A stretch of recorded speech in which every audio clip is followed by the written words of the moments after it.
Good evening, everyone. Welcome to the Wednesday, November 4th, 2020 special meeting of the Chappaqua Central School District Board of Education. May I call for a motion and a second to call the meeting to order? I'll move. I'll second. All in favor, please say aye. Aye. Okay, please stand for the Pledge of Allegiance, led by Holly McCall.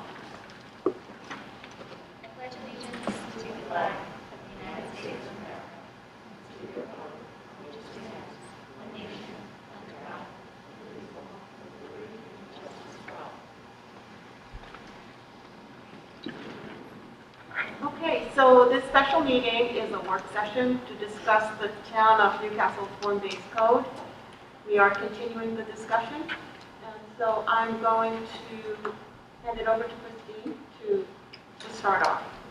First, I'd like to welcome Allison, our attorney, and Eric Crosby, our architect, who is serving in a consultant capacity for the district today, around how we plan on moving forward. At our last meeting, you'll remember that Chris Rapp from the Chasing Group had shared with you potential recommendations for your consideration, which also, and some preliminary comments regarding his assessment of the environmental impact study related to the Town of Newcastle's form-based code. At your direction, I have sent that information to the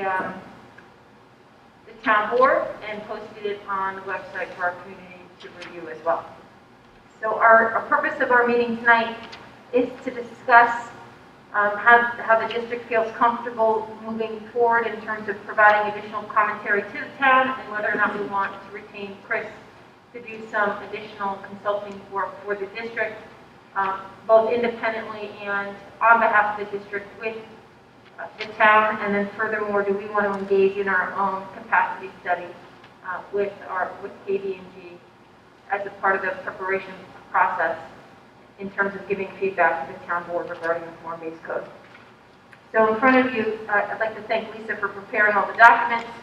You'll see correspondence between the town board and the district, letters back and forth from Ivy and Vicky, and then requests for information that the consultants for the town have made to John Chow and his responses, and I am happy to say that John has been able to reply to every email request that has been sent to the district for information to the best extent possible based on what they're asking for and the information that we actually have available to us. So we'll continue to do that in our partnership with the town to help provide the information that they feel they need as they work towards producing their final impact study, final environmental impact study report.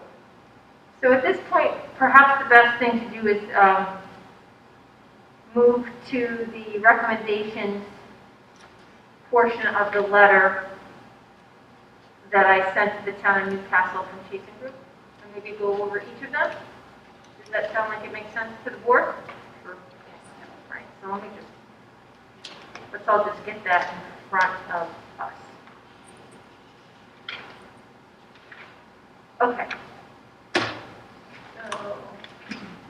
All right, I would suggest we go to proposal for Chappaqua School District analysis dated November 3rd, 2020, and this is a document that is the third tab that Chris has provided for the district and how he views his work moving forward if he wanted to continue to contract with him for services. Which one is it, Christine? Sorry, the third tab is ESI. ESI through Chasing. That's the one. Okay.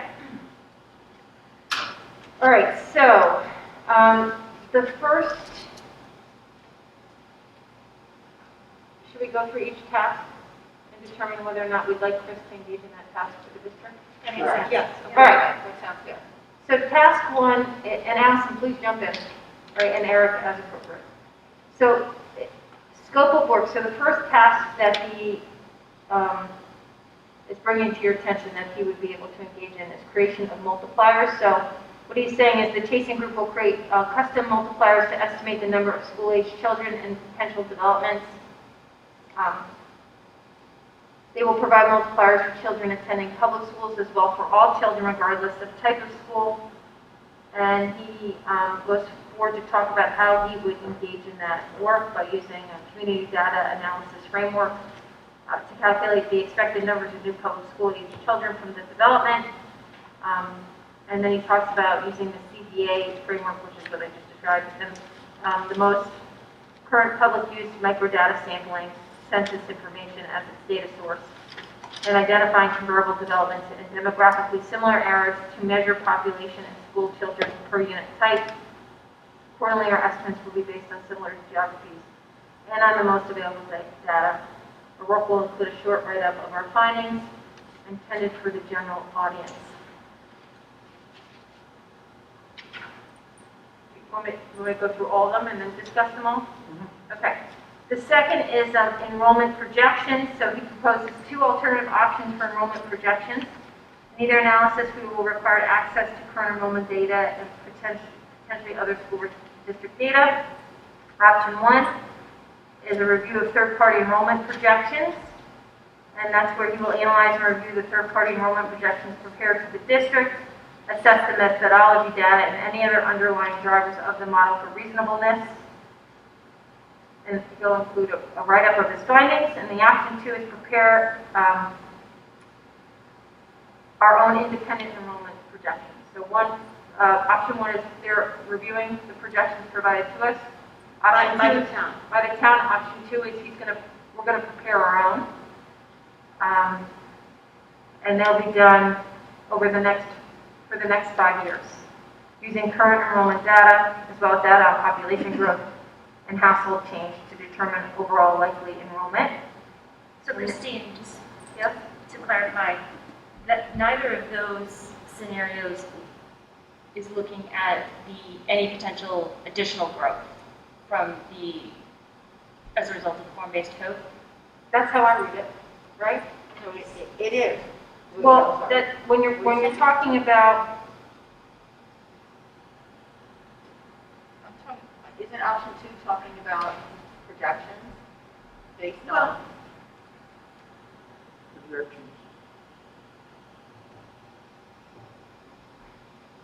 Current enrollment data. Yeah, I think that it's based on the housing we have available now, and maybe it should take into account housing already approved, such as Chappaqua Crossing. But I don't think it includes the form-based code. I think it's trying to give us a feel of where we would be absent that. so can I just, the way task one is creating a multiplier of what our projection enrollment is based on what's happening in the town, right? Task two is projecting out our enrollment over the next 5 years. Without that. Without that piece, Okay, but I now can I ask him understand. to Okay. add that piece to it. It would be basically combining both tasks, which I think he would do anyway, right? And then Okay, task three, which is optional, would be preparing a fiscal impact analysis for the town of Newcastle and in our district. The population and school children analysis from the CDA in task one feed into the larger fiscal impact analysis for the town and the school district. In these analyses, they will identify the incremental revenue to the town and the school district from the development, which in this case is primarily property tax. They will also identify incremental costs such as an additional police, recreation, and local public education expenditures. Based on the town and school district budgets, we calculate the net fiscal impacts of the town and the school district. And then it talks about the costs associated with each. So the first part of this would be the creation of the multiplier, so we can have maybe a more appropriate from our vantage point description of the impact of the potential development on enrollment. That's costed out at $4,000. And then task two, which would be enrollment projections for the district for the next 5 years. If they review current documentation, that is slated to cost $7,000. And if we ask them to prepare an independent enrollment projection for us, that would cost $17,000. And then fiscal impact which would be pass 3. That would be $10,000. So, I'm sorry, go ahead. yeah, I was just about done.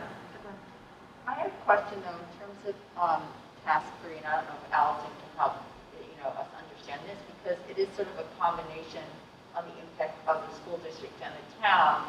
What aspects of this have already been done by the town in terms of impact on them versus us? Right, so this is one thing for the school district to consider overall, not just with task 3, but with this proposal in general. I think that there's going to be a distinction between having consultants on your side who review what town board consultants do and provide further comments and input, versus retaining those consultants for a larger scope of work and having the school district say, you do your own full analysis. The town, because they're the ones proposing the rezoning, are, under the obligation to be, doing some of this work. And, Right.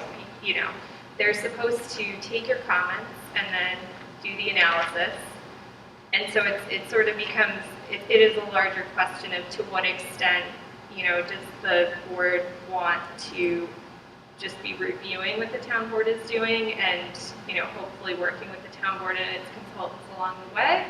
Or does the board prefer to retain their own consultants to do this whole independent analysis? Because there will be some overlap between what the town board consultants are doing then and what your consultants would be doing. Right, obviously there would be a focus on the school district, but there would be some overlap because we may come out with different data points in terms of the impact on the town as a whole, as opposed to just the school district if we go with number 3. And the other piece of it too, which I haven't mentioned yet, is that part of what Chris feels we might need to engage KPMG with is a capacity study to see how many students we can actually take on in our physical building. So Right. if you want to talk about that, Aaron, what usually is involved with that? They key in together, but they're different pieces. Right. The demographics report is really finding out how many students are in and potentially going to be in your school. So when you're looking at demographics report, for example, when you're looking at K-5, kindergarten through 5th grade, you tend, or kindergarten through 4th grade, you tend to look at 5 years of data because you can't look, if they're not born, you don't have any information on them. When you get to middle school, you're looking at 7 years, and when you're looking at high school, or you're looking at 10 years. So that's the data that you're going to be getting from that demographic report. It should include whatever information you know of related to the town and the town development so that you can factor that in. Because ultimately, when you're talking about costs here, if we find that our schools aren't big enough to handle this influx of students, you're looking at projects, capital improvement projects to accommodate those kids, and that's a cost to the school district. In terms of a capacity evaluation study, which is what we could assist you with, is once you have those numbers, we can then utilize those numbers to make sure that your individual schools and the overall school district has the capacity to handle those numbers that are coming in. And it's really, it's a four-step process, where we first take your existing building plans, your floor plans of all 6 buildings, the 3 elementary schools, 2 middle schools, and high schools, and we account for every teaching space in those schools.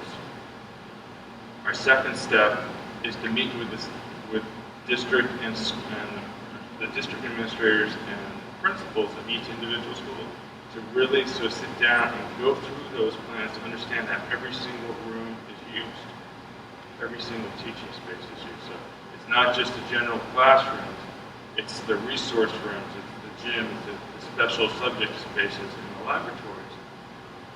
Because sort of in the old days, the way that the dumb way that people looked at this is they would take general classrooms, they'd take how many students you want to put in those general classrooms, and you multiply those together, and that would be the analysis as to what your building capacity is. But you're using schools today much, and the program, we're designing to your program, not to the spaces. So, for example, the last capital improvement project, you did a lot of technology type spaces, which decommissioned general classrooms and converted them into different types of spaces for education. And you're using those spaces differently. You're teaching more different types of curriculum programs. And because of that, our school buildings, which used to maybe be able to accommodate an X number of people, can't accommodate as many people and as many students to that because of what your program and education program is trying to accomplish. So it's really critical as we look at this to understand from an administrator's point of view how every space is used, and then we can take and we can do an analysis. And there's a couple other points here I just want to make sure that I get out before I pass it back to you. So today, common for school buildings to hold fewer students based on special education needs, small group instruction spaces, and additional special subject course offerings, as well as specialty labs, which we have worked on in the recent years, and additional common space.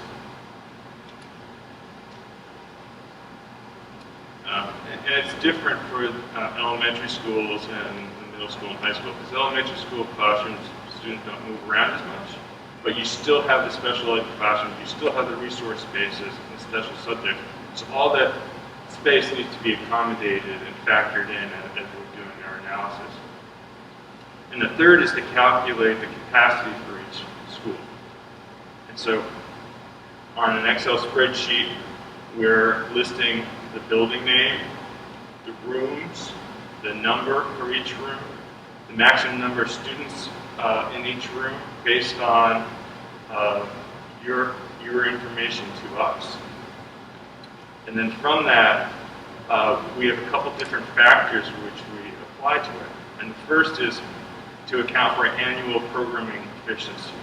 So every year, your first, second, third, fourth grade, whatever, has different sizes. And you have a certain number of students that you can accommodate in classes. And so we can never accommodate 100%. For example, if you have 5 classrooms and your capacity is 20 students per classroom and that's 100 students, well, this year you may have 98 students. Next year you may have 88 students in that same grade. And so there's a flexibility factor that you have to figure in there, because you're not going to be able to hit 100 students on an annual basis. You can't go over 100 students because you need an extra classroom. And so that factor is usually a 90% factor. And so if we have 100 students, we're basing the capacity for those spaces on 90 students. And to go a step farther than that, when you're actually scheduling for the utilization in individual classrooms, and this is utilizing SED standards, your general classrooms, you usually factor in 7 out of 9 periods using a general each classroom. And for a science or special subject like that, where you typically have labs where you're setting up in between, you're factoring 5 out of 9. And so on top of that, we went from 100 to 90, and from that 90, now if it's a general classroom, you're multiplying that by 78, and if it's a science classroom, for example, you're multiplying by 56. So your overall count is coming down based on that, so that we have an accurate accommodation, so that when the administrators are looking to schedule the buildings, that they can actually fit the students in. Because you have some programs, some classes with me only have 4 or 5 students in it. It might be a German class or a special subject class, which you're not filling that classroom, but it still needs a full-size classroom to use, because that's what you have to accommodate. So those are the types of topics that we're going to be discussing together and doing that analysis so ultimately we come up with a tally for the individual buildings and the overall. And then once we have that draft put together, we're going to be sitting with the administrators and you, reviewing that before we put together a final. that make sense? Yes. How long does that process usually take from start to finish? Well, fortunately, we know your buildings pretty well. It's really setting up individual meetings with the principals so that we can sit down, we can go through that plan. So that's an hour, a couple hour meeting with each of the principals. So it might be a couple days of work between the elementary, middle school, and high school to go through that and then take that information. We have to go through the existing drawings and create the spreadsheet that lists all the different rooms, the sizes of the rooms, how many students we can fit in the rooms, put those factors on, and that would give us an output that we could then get back to. We're expecting that this is a 30-day process that we will be back in front of. So, from an educational point of view, we're looking at a maximum. If we fill these buildings up to the maximum, will we be able to deliver the educational programs that we want to do? I guess that's not, it's more of a rhetorical question between you, Eric, and Christine. And, you know, right now we've got rooms so that the kids can move around and do what they have to do, but if we're packing these kids in these rooms to maximum every class all the time. That is the point of having these discussions with individual principals of the building so that we understand how they're using those spaces and what they're comfortable accommodating. And for example, you may have smaller rooms that are only 600 square feet versus other rooms that are 800. Not thinking very clearly about it or just sort of factoring, well, you put 25 kids in every room, that 600 square foot classroom probably won't accommodate those 25 kids. It might only accommodate 18 kids. And so that's why we're going space by space, going through to really understand what the capacity is and to make sure that from a scheduling point of view, we accommodate the intricacies of flexibility of room size and class size. Thank you.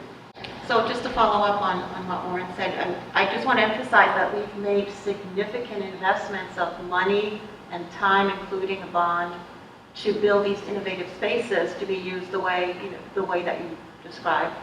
And so the capacity study would take that into account and maintain the way that we want to continue using those spaces. Otherwise, not only would we not be teaching the way we feel is important to teach students for today, but we would have lost all of the investments that we've made to these innovative spaces.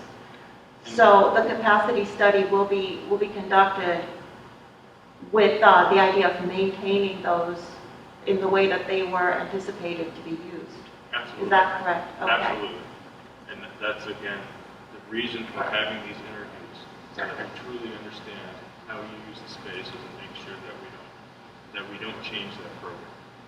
And another question is the capacity study, or questions regarding capacity were asked by the town board's consultant. Is that correct? So I'm trying to, what I'd like to know is whether the need for this capacity study is based on what the town is asking us, and therefore would it be reimbursable? Allison, do you want to answer that question? Yeah, I think that's something we have to look into further because the capacity study, could be useful to the board and the district independent of the rezoning, understanding that the reason why this is really coming up is because of the proposed rezoning. Right, we would not have done this now. I mean, we are certainly overextended, so as much as this would be useful, this was not something we would have ever put on our list of our to-do list in the next, not only this year, but in the next couple of years. So this was requested of us, and we were not able to provide because we haven't done a capacity study recently. And the last one that they asked for and we had was actually from 1998. This is prior to building several bridges. So obviously that is necessary because you need to know what is. And when do they Yeah, ask so that's what I recall from Sorry. the documents that I read. When do they ask for that, John? When did they ask for it? Just recently. That was just a few days. That was just a few days ago. Yeah. So in order to answer that question, we really have to do this capacity study. Basically, I just told them no. I mean, Right, but if we want to give them the information that they're asking for now, it would seem that's the only way to do it. So I just want to make sure that. If they really want that, they probably should pay for that. So we should put that on the list of things to be reimbursed, and also, I'd like to consider, in addition to KG&D's fees, whether the time that our administrators are taking out of their day, which is somewhat significant, I'm not, at the end of the process, we'll figure out how much time that is, whether that should be part of the equation as well. I do think, and I hear what you're saying, Vicki, completely about seeking reimbursement for this. I also think it's really important that we do it. I think that if I know that, but that is a separate issue. A study like this is always going to be useful. No, I mean, for this particular purpose, I would feel uncomfortable with the process going forward without this data in terms of our capacity. Agree. So that's a question. That's a point that's separate and apart from whether it's reimbursable, Right. or not. Yeah, maybe we should go through all of these different tasks and figure out what we think is necessary, whether it's something we feel like we need to do ourselves, if we'd be comfortable with the town's consultants doing that, or if we would want to seek reimbursement. I feel like we may have jumped a little bit ahead. Well, I'm not sure, because in deciding whether we want to do something would make a difference, whether it was reimbursable or not. And I would note that absent the entire form-based code proposal, we would be doing none of these. I don't disagree. We wouldn't be here looking at any of these jobs that we're going to be spending money on. I agree. I was just going to say along those lines, I think they are somewhat separate and distinct issues in the sense that if we feel that it's imperative for us in order to be able to accurately comment on the impact statement and be able to provide information on how this project will impact our schools, if these studies we feel need to be done to come up with accurate information, I think we have to decide whether they need to be done, whether we're going to do them, and then we argue about reimbursement after that. Like, I do think it's a separate issue that we don't only decide if we do them, whether it's reimbursed or not. I feel we have to decide on our own whether we feel it's imperative for our community to do them. But we may be more comfortable doing certain optional studies if we know what's going to be reimbursed and what isn't. Well, I think that's where you need to have a conversation with the town board, because, this is technically, the town board is proposing the rezoning. They have their consultants. We've commented and said, here are a bunch of missing puzzle pieces that, how can you possibly proceed without knowing? The town board has to take that into account, and their consultants should be reviewing the comments and doing studies and providing information. And so that's the process the town is going through and spending their money and their consultants. the town's already spent in excess, I believe in excess of $400,000 for this consultant. So I guess my big question is, I'm not comfortable with a consultant. If they haven't done this work up front, how can they provide the town with the DGEIS, not knowing this information? Now we're sitting down, having to provide them questions, and we have to do our work. They use our funding that should be going to our children's education to do this for the town's benefit, or for the town's consultants' benefit, when they should have been doing this on their own. Right. I know the town said we could use a consultant, but the consultant didn't come to us months ago or a year ago, and they put out a DGEIS without this information. I'm not sure how comprehensive a plan they actually put together for this DGEIS, and I feel, unfortunately, we just took a tour of Greeley, and we saw some places that we could spend. The way I look at it, looks like it's going to be somewhere around $40,000. We could spend $40,000 for improvements to our buildings, but unfortunately, we have to spend $40,000 to do this study for the benefit of our district in the future. I mean, I kind of feel like we need to go through this, figure out what needs to be done of these tasks, and then try to get them reimbursed. And I agree with you, Vicki, that they should largely be reimbursed, but I think we have to make the decision based on what we think needs to be done, and then hope we can get reimbursed. Right, and I didn't want to halt the discussion based on the reimbursement issue, I just want to flag it so that we go back to it. Yeah, and we're absolutely. to think about it. Allison, would you, so this is a first, right, for us sitting here, but could you give us some insight about how this typically works? Would a town typically be willing to work and reimburse, or have consultants that we would prefer because they're more knowledgeable in the school space, and then pay for that? How does this typically happen? It's not, every situation is unique. I mean, generally, what I see is the town boards select their consultants and then they want to stick with those consultants. So, a likely scenario is that the town board will say, we hear you, we need to have our consultants come up with better multipliers, and they may go through a process similar to what Chris and ESI have outlined in this proposal. Why would they not come to the front?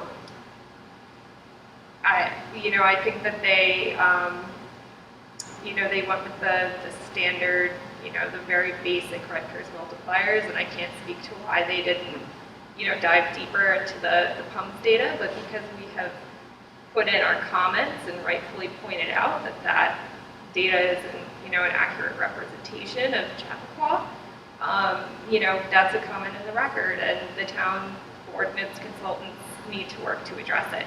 And so I really can't say without, us having a dialogue with the town board if they would be comfortable with the school district proceeding using school district retained consultants and then providing the data.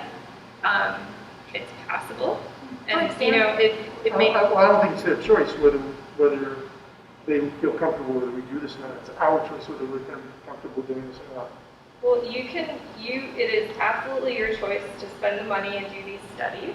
Mm-hmm. The town board is not under an obligation to reimburse you for the studies. I understand that. But in this case, I think we've been boxed into a position where we have to spend funds to do something because we don't believe that that study is an accurate reflection. So therefore, I think we're going to have to spend our own money to get this thing done. Whether we get reimbursed, that's down the road, but I think at this point, in order to have an accurate representation from Eric and Chris and ES. Can I offer a few things that I've been thinking about? So first of all, it really rubs that we have to pay for this. I'm with you, Warren. Like, we wouldn't, absent this happening, we wouldn't have to pay for anything. However, I always find that when you have skin in the game, and in this case, the district could be greatly impacted by what happens downtown, we need to be paying people working for us, getting us the information. Oh, absolutely. That's right? what I'm saying. So,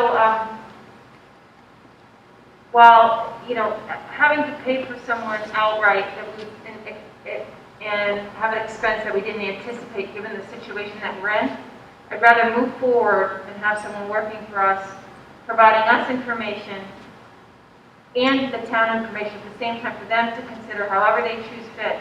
I think it's probably the best interest of our school district community. I agree. The only thing that gets me is like right now we're in the middle of COVID. You're working like, you and your administration are working like crazy because the school's open, which we're in week 10 right now, right? Yeah, so it's a little bit of a rub. It is, Week but 10, and we don't know what kind of funding we're going to get from New York State because of COVID. So right now, I mean, we're working hard to keep everything going the best we can. I think we're doing a great job. I think, we've seen other people from other districts come by and look what we're doing. And this is only all the hard work of you and John and Adam. and my team now, like all my principals are going to have The to whole get. administration team, including the business, the buildings administrators. But we have financials that we have to worry about too, and now that's being thrust on us. I just want to get this out. Yeah, and you're right, but I also feel like if we spend this money now, and there's better information in the center of the table for the Yeah. people who make those decisions, to maybe alter or adjust, Right. then we save money in the long run. Absolutely, we have to spend And the not money. being able to support enrollment because of a projection that wasn't flushed out enough. We have to spend the money now, but unfortunately, we have to spend the money now. So, one more, I just want to say one more thought I had. I don't know if we need to do everything that Chris proposes. That was my next It's question. an hourly, and this is like, we would give him a maximum amount, he's got an hourly fee in here. But I don't think we need him to do an analysis of the financials of the town or the police department. That's outside our purview. That's not our job. I think it's just us, right? 'Cause I do think we need the fiscal analysis of the impact on us. Yep. Are we able to do the fiscal analysis once we have proper enrollment projections? Yeah, I think that, And would our business office, led by John, and you would, We can definitely try. I think, well, I know. The reason is because there are a lot of unknowns, right? But there are also a lot of unknowns. For example, no matter what are the numbers that are presented, there are certain costs will not change. For example, the debt service, unless we have to do buildings. Otherwise, the debt service will not change. But transportation will change. So we can definitely take it from. but the unknowns would be unknown to anyone who does the financial. We- So we will- I would think that We you will would, probably have more information than anyone. right, so we would be in the best position to do a financial impact analysis. But I think, everyone Is that has to keep correct? in mind is that an estimate is an estimate. I also think, so in terms of like the discussion, I think you need to do all four things. I think you need to do a capacity study. You need Chris to create a more appropriate multiplier. You need him to do an independent enrollment analysis, Absolutely. a prediction, and then you need him to do a fiscal impact statement on the district only. That's what I'm recommending. You So the- decide. That's exactly what I understand. think, Christine. I would like to propose a couple of just, not even really modifications, just tidbits that should be kept in mind. Yeah? So the first is that on the enrollment study, when he talks at the very beginning of it, one of the assumptions made is, I'm just looking for that, is it talks about approximately 1,000 new 1 to 2 bedroom apartment units. And given that they can't actually control what type of apartments are built, this is like something that they put out there but has apparently no real bearing. I think that we need to look at this multiplier in terms of family-sized apartments coming into the downtown, which would, I understand, be fewer than 1,000 because a bigger apartment takes up more space. But I think that we do need to look at the fact that even though they're saying 1 to 2 bedroom apartments, they could all be 2 bedrooms, they could be 2 to 3 bedrooms. I mean, we saw that at 91 Bedford, they're saying it's 1 and 2 bedrooms, and they're all actually 2 bedrooms. Some of them are just calling them dens.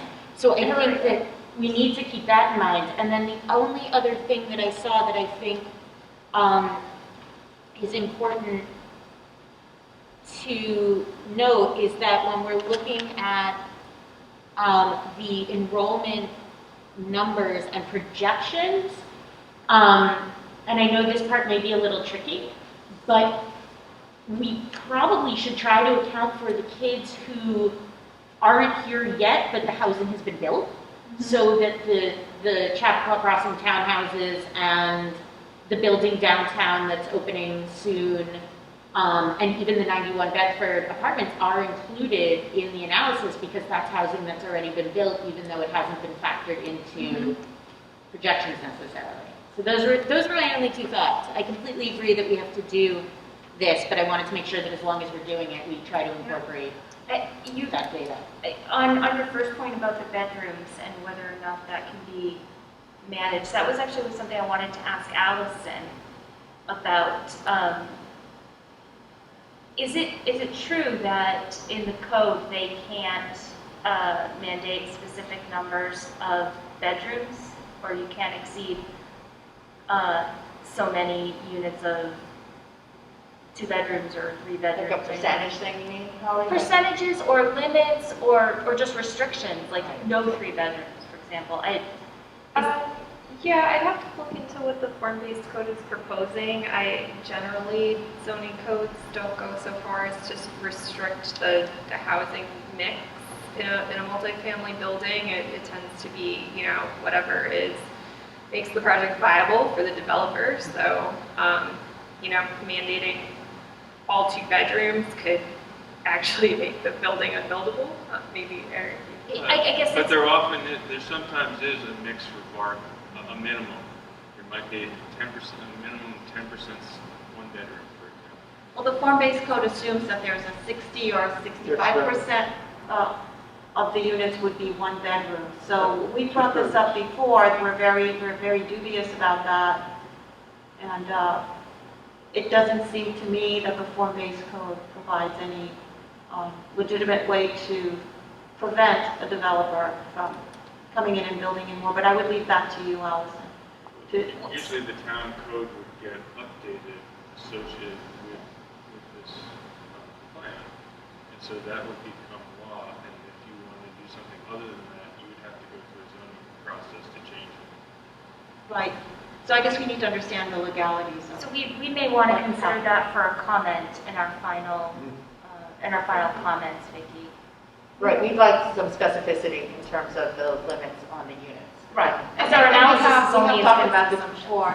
Yeah. So so I can clarify, so Christine, because we just to go back to Chris's letter and the suggestions. So, your feeling is that we need to do task number 1. Yes? And that we want to do task number 2, but option 2, to have an independent.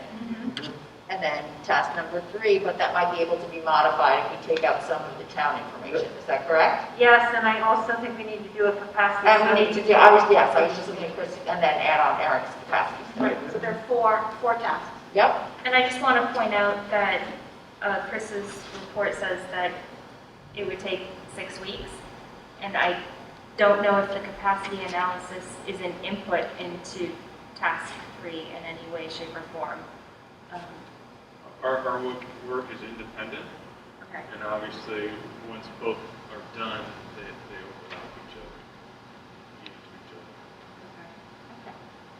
other. Okay. So we can see if the 6-week estimate is, could be shortened a bit if they only do a fiscal impact for CCSD.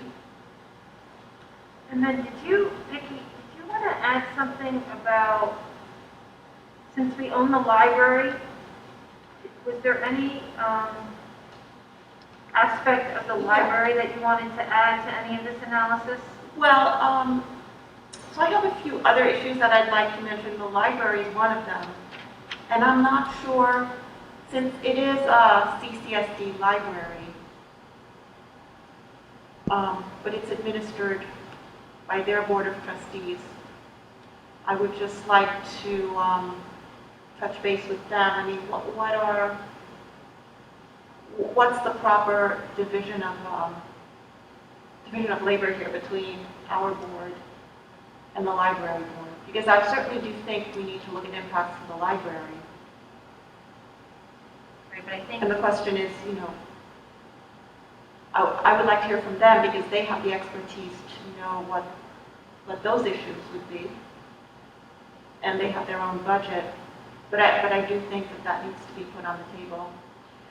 They were not listed as an interested party. So I'd like to know what qualifies an organization as an interested party. Yeah. And- I'm sorry, Vicki. I also want to know, maybe Allison, are we supposed to be representing the library right now since we own the building? I mean, if it's, it's interesting. I mean, if they have their own board of administrators, though, I would say that it's that board that, if they direct the Right, so they- operations of the library, it would be that board that would want to be commenting on potential impacts. So they have their own board of trustees, and they're elected by the public, and they have their own administration. And their budget is voted on by the public. So, I'm just wondering who would be the appropriate party, but they were not listed as an interested party. And so number one, I'm curious about what the standards are for listing an organization as an interested party.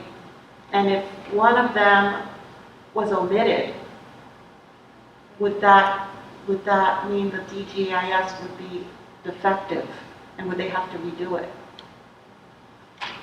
Yeah, and being an interested party, it's not as high a threshold, and there isn't as much input as they can give if they're considered an involved agency. So it's where an agency, does have an interest and will be impacted, but is not directly involved in the decision-making process. So just for example, the school district or the fire department, certainly there are potential impacts and you're interested in those impacts, but the school district is not ultimately, voting on the rezoning. And so you don't rise to the level of an involved agency. And I would need to look into whether not including a party as an interested agency was, defective. My sense is that, there's a way to remedy it. It doesn't, end up with throwing out the whole DGEIS. But would it possibly require a revision of the DGEIS rather than going to an FEIS? I would have to look into it. It's possible that they would revise to correct that if it was, if they've left out an interested agency. I'm sure that they would want to take the steps to correct for that. But I'd have to look into it further. Right, okay. So maybe what I'm hearing is I would ask Chris to revise this, pull out any financial impact on the town, because that's outside our purview, and then get this ready so that we probably might want to consider having a very brief special meeting next week to approve, to consider whether or not to approve this, Yeah. so that it can get started immediately, because our next meeting isn't scheduled until the 18th. But I need him And that's to, not next week. no, it's the week No. after. So we can meet briefly, and just act on this item and Katie, although I got to talk to Eric and John about how to position KB and G on the agenda, because it looks like this went to Chase, but really we were, we'll figure it out. Yeah. I got to figure this all out with our attorneys, but what I'm trying to say is I'll have it revised to reflect this discussion, and then I'll schedule a meeting for you all to consider both proposals next week. So then if you do want to move forward with them, we approve them earlier than our next meeting because of the time sensitivity of this particular issue. And then if you do decide to move forward, it might make sense after that meeting for us to send a letter to the town letting them know what our plan is. Sure. After you act on the two proposals. There are a couple of other issues though, and I'm not sure if this is appropriate for Chazen or to put in a package, but we haven't really talked about this. I think there are going to be issues regarding Bell Middle School in terms of safety and security. If you're considering a full build out of the proposed code, certainly just the traffic, the foot traffic and the level of density pretty much right on top of Bell Middle School would certainly create a different kind of safety and security issue than what we have now. So I think we need to put that on the table, and I'm not sure. I'm not sure how to fit that into what we're doing now. I wonder if that would be a part of our overall comments. And I don't know if you'd want to have an independent person come and do a traffic pattern and security analysis at this point. Well, traffic was another issue I was going to bring up. I'm sure the town will do a traffic study, or they should, but I think that as pertains to the school itself regarding pickup and drop off and, But shouldn't a buses traffic- for after school activities or everything to do with the school and traffic. would Which have the to be traffic part of study it. been already done, Vicki? They're proposing 1,000 apartments and all this new work. You would think that the traffic study should have been done for the DGEIS to understand the impact. Well, and I I, haven't seen this. Neither have I, a I'm just traffic saying, study. again, it's something that traffic and safety probably should have been, I actually think the traffic piece almost goes the other way, like, in the sense that, yeah, this might create a lot of traffic, and that's not our problem on some level. Like, the school traffic is what it is. I mean, candidly, we provide busing for all our students, which I think is one of the great assets of the school district, and so, I mean, I understand what you're saying completely, but in a way that goes much more to what the town should be looking at than what we're looking at if parents don't think the traffic situation is good. no, I hear you, Hillary, but I would have thought that would have been in the I DGS. think it was. Yeah, there's a traffic Is there a study. traffic study? But we don't know whether the traffic study takes into account school traffic patterns specifically. Well, I So mean, if think it needs to doesn't, do then that. And I think it will impact the school, it will impact students because it will affect how long students are on the bus in order to get to school on time. It will affect all the parents who are trying to pick up their kids at a certain time during the day or drop off their kids. I mean, it's going to have a big impact on the school district community. But I also think we have to let Eric do his job, because, I mean, if this is going to be the density is going to be downtown Chappaqua, that's going to really affect primarily Grafton and Bell, unless we have to go to redistricting, and then we have other issues. Well, I think that Eric's job is independent. It's not independent, but it's a separate issue. Right, but when we're talking about traffic and busing, if most of the kids are going to be going to Grafton, that's one thing, but if we have to redistrict because of this, because we find out Grafton's not large enough, then we have busing across the town. Right. So I'm saying, your idea of traffic study is probably not in play. Yeah. I think it's probably also premature though. Like, I don't think we can even have somebody speculate on what, and that, where we talk about what should be our responsibility and what should really be the town's responsibility, I think we can give them the information we've discussed here today and say, hey, something you should think about is the traffic going to and from the schools and how it impacts busing and all of that. But I really don't think that that should be our responsibility to look at. The point is that I think it's, and all of this is timely, it's not premature, because what we're doing is commenting on possible impacts. So that's, by definition, looking into the future. And what we're trying to figure out now is not just what analyses and consultants we're going to take on, but what comments we're going to make to the town. So as far as impacts to the school, it's up to us. It's our responsibility to make these comments to the town. So that's not to say that we're going to commission a study, but we have to tell them that this is going to be an important issue and that they have to look into it. But we're the only ones who can do that right now. Oh, I didn't realize they were These are our going to issues. formulate the comments to the town at the same time.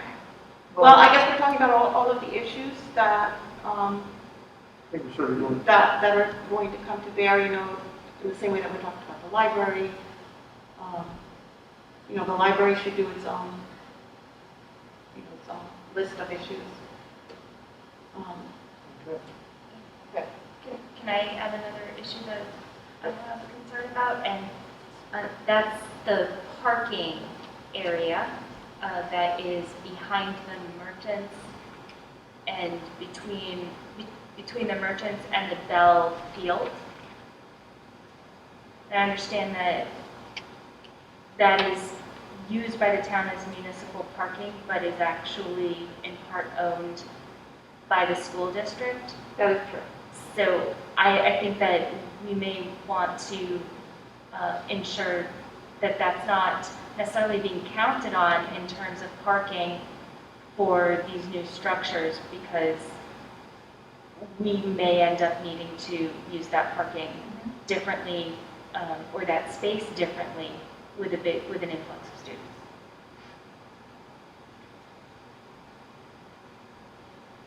Right, so I feel that, and it's like what Vicki was saying, what everybody's adding to, that we need to determine what we're doing moving forward in terms of an action step right now, which I think we are all in agreement that we need to move forward with this additional work, which we can finalize, but also making note of all the issues that need to be put into another comment to the town, including all of these issues. And one that I had mentioned last time that we had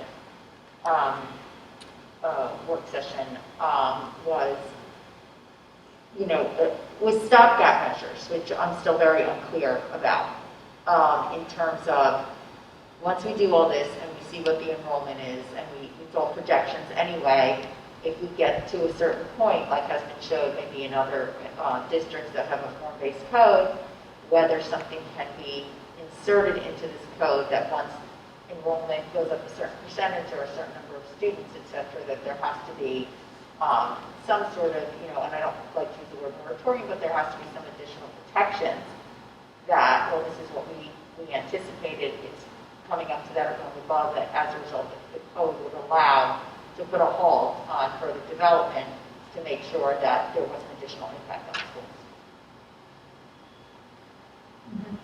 Yeah, I think that's a good point. We did talk about it, so we just need to be careful to have all of the points that we talked about be part of our comments. I see Allison furiously writing, so I assume you Yes, are. so she's going to get I'm collecting. Thank So you. another issue that I thought about, and I don't know if this would even become an issue here, but the possibility of developer tax incentives, such as pilots. And I would certainly hope that we wouldn't be affected by something like that. But I think we need to make a pretty strong comment that something like that would be absolutely inappropriate and extremely, extremely damaging to our taxpayers and to our school district. So I guess I would want to make that comment, but I would also want to know from them whether they aren't even considering that. Because that would be extremely damaging. Yeah, I can look and see if that's a mechanism that's proposed in the form-based code. And even if it's not in the form-based code, I would like to have assurances from them that they would not, bring that into the picture, even if they can do that outside of the code. I don't know if that would have to be part of the code. Yeah. I'm really not sure how it works, but it would seem to me that they could introduce that outside of the code. I'll look into that further. I think too, not to maybe dive too deep into mitigation measures before, we've got our studies that show what the likely impacts will be, but, Portchester's form-based code that they adopted, looking at the process that they underwent, I think that there's a couple of takeaways for Chappaqua. For example, I think I mentioned this at the last meeting.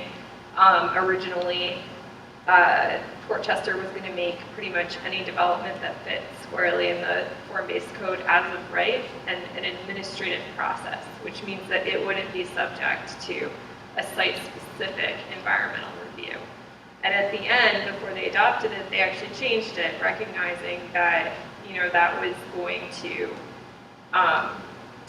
remove review of potential impacts that needed to be there. So, one suggestion that we can make is that, we can look in more detail at what the form-based code allows as, as of right, quote unquote, what can you build without having to go to site plan review or getting a special use permit, and say, you need to take that out of this type 2 action category and make this subject to seeker review, because that is a way that in the future, if somebody comes in to propose a higher density development, the school district would be able to step in and say, this is going to have a significant impact.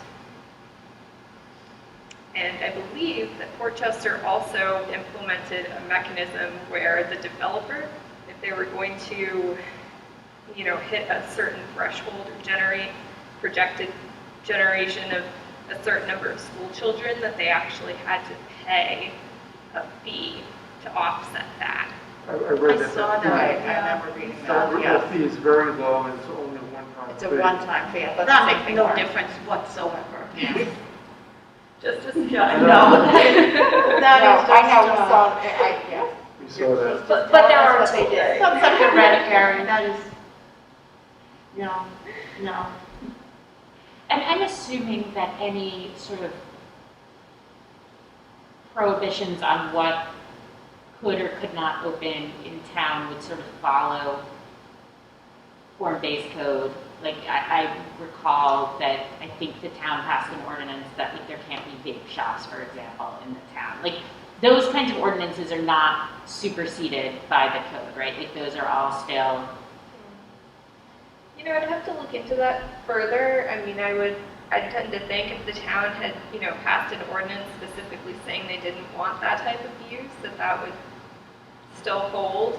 But you're right that the form-based codes generally say it doesn't matter what the use is as long as, you know, the outer shell of the building looks right and, you know, and it is in this bucket of, you know, commercial uses that we find appropriate for the area. Because we do have a middle school in the middle of all this. So, you know, I would hope that those ordinances would either follow or somehow be reincorporated.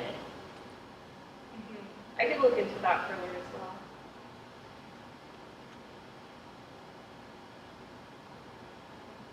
One thing I've heard the town mention several times in their informational sessions and are meeting with us is this process of neighbor notification. And is that, so if they're going to write in that the neighbors have to be notified, is that something that we can also have a request that we're always considered a neighbor as a school district? Yeah, I mean, I suppose there's no reason why you couldn't. Generally, the notice requirements are tied to a certain radius. Like if you are abutting or within, you know, 300 feet of the property line that's going to be developed, you legally have to be noticed if any development is proposed. I don't see why we couldn't ask for that.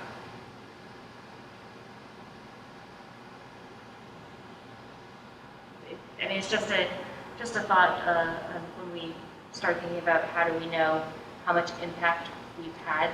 I'm trying to think of what the trigger is to know that something else is coming.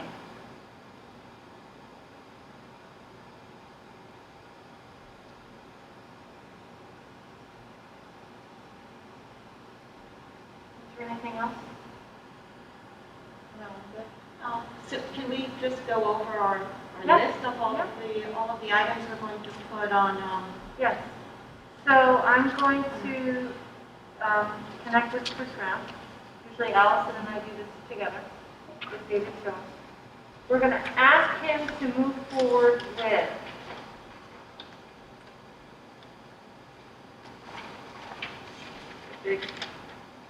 task 1, creation of a multiplier. Task 2, independent enrollment projections. Task 3, fiscal impact on the school district only. And then task 4 will be KP&G will engage in a capacity study for the school district.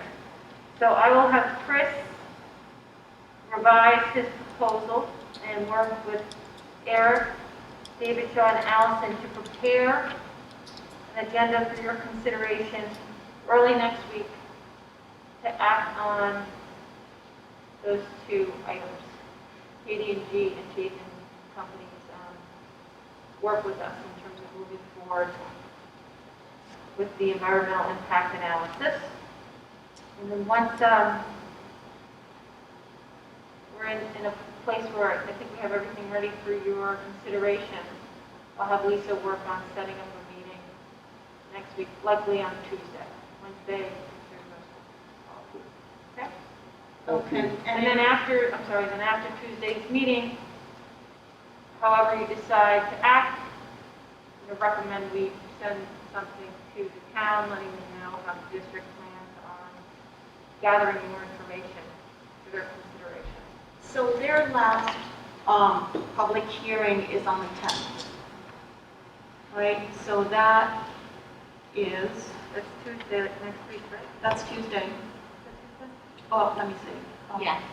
Yes. Yeah, so that would be one day before our next meeting. So should we could certainly, and we will definitely put in written comments, but should we have oral comments at the hearing as well.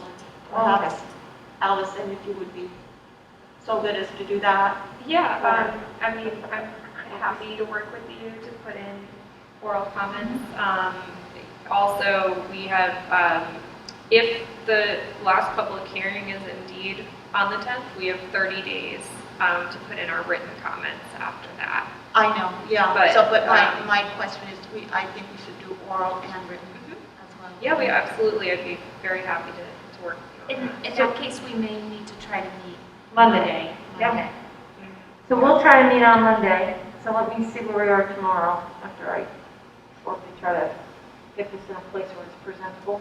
And just so that Allison doesn't have just, less than 24 hours, because the November 10th hearing is at 10 a.m. Yes, yeah, I'm aware. So I just want to make sure that we can go through our list of bullet points of the issues that we would want to cover in those comments, so.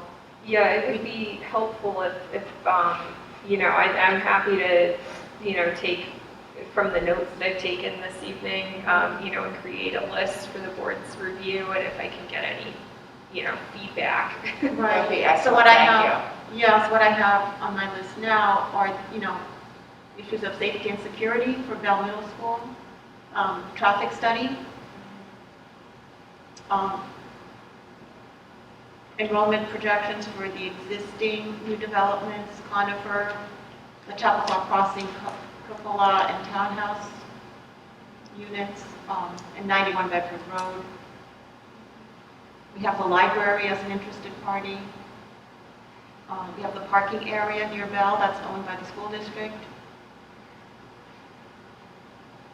We have stopgap measures, whether the code would allow, that would put development to a halt if we reach a certain enrollment point. The issue of as of right versus site-specific review. And the issue of developer tax incentives such as pilots. Is there anything else? I think we may also want to comment something on time, because if it's 30 days left from Tuesday, and we're thinking 6 weeks to come back with our information, I think we should consider asking for the amount of additional time we realistically think we need. Definitely. And perhaps Chris could give us a sense of what that ask, realistically needs to be. Yeah, I think for both parties who are doing analysis from us, we should have a realistic, not crazy pressured, how much time do they think they need to do this? Right, so they can do it properly. Because I think it's a very reasonable ask on our part to have time to complete this, so I think whatever they're going to need to do it is what we should ask for. And they've already said they'd give us the time, they wouldn't give us an end date, but they said they would. Give us the time. Asking pertinent questions that they would keep the hearing open, so. And on Tuesday, we should be in a position to say how much time we think we need. Right. Pretty specifically. So Eric, you said 30 days. Yes. And I think Chris said about 6 weeks. 6 weeks, yeah. And do we need any process with the results of these before we would be ready to respond? Or would that, when the report is finished, we would just be done? I feel like there's another step, I guess, after the 30 days or 6 weeks. Well, 6 weeks lands us, honestly, 6 weeks from next week lands us at Christmas break. So we're going to need to consider that when we make our ask, because if that lands us squarely in the middle of the 2-week break. I just have Yes, thank you. Thank you. That's important. And if we have any processing we need to do before we're ready to give that back to them, I just want to include that in our time ask. So anyhow, we should make a decision pretty quickly. Yes. I wonder if we should have a meeting on Friday instead of next week. Well, we I have to see what I need to do tomorrow to be able to be ready for that. Okay, fair enough, yeah. Let's have it Based on Monday, the cost the analysis, I have to do. Yeah, we need to to have it be thorough. And we have to notice the meeting correctly.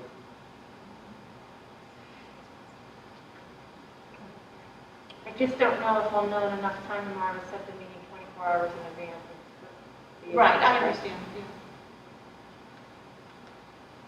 Maybe we can meet Monday morning. Yeah. Right? Yes. Sure. Does 9 o'clock work for everyone on Monday morning? I think so. Okay, we'll just have to figure out the location. We'll figure that out tomorrow. Might be right. Okay, anything else? Okay. All right, are we done? We're ready to adjourn? We are. Okay, then, I will just mention notice of future meetings. Obviously, we have a meeting coming up next week, possibly on Monday.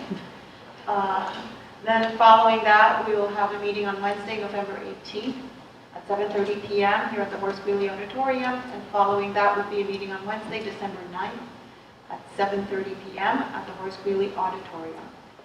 May I have a motion to adjourn the meeting? I move. I'll second. We are hereby adjourned at 6:18 p.m. All in favor? Sorry, all in favor, say aye. Aye. We are adjourned. Thank you.